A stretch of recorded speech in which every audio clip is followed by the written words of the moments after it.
ভিজিয়ে রাখা কাবলি ছোলাগুলোকে প্রেসার কুকারে সামান্য জল আর নুন দিয়ে সেদ্ধ করে নেবে। এবার পেঁয়াজ, আদা, রসুন, কাঁচা লঙ্কার একটা পেস্ট বানিয়ে তেলে দিয়ে কষিয়ে নেবে।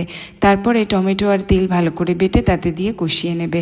এবার দেবে হলুদ গুঁড়ো, লঙ্কার গুঁড়ো, ধনে আর জিরের গুঁড়ো।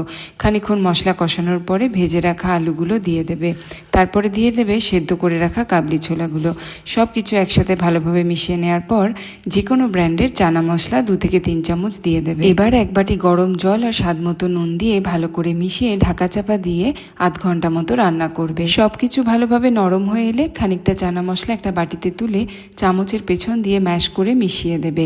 এতে চানা মশলার টেক্সচারটা ভীষণ ভালো আসে। শেষে কিছুটা কাঁচা পনিরের টুকরো, কাসুরি মেথি, চানা মশলা আর 1 চামচ ঘি দিয়ে ভালো করে মিশিয়ে নিতে হবে। ধনেপাতার ফ্লেভার যদি পছন্দ করো তাহলে অবশ্যই কুচি করে কেটে এর ওপর ছড়িয়ে দেবে। তরকাটা তৈরি করার জন্য একটা ছোট পাত্রে 2 চামচ ঘি গরম করে তাতে রসুন কুচি আর লাল লঙ্কার গুঁড়ো দিয়ে 2 থেকে 3 সেকেন্ড নাড়াচাড়া করেই চানা মশলার ওপর ঢেলে দিতে হবে। ব্যাস, তাহলেই তৈরি হয়ে যাবে একদম বিয়ে বাড়ির মতো পনির চানা মশলা।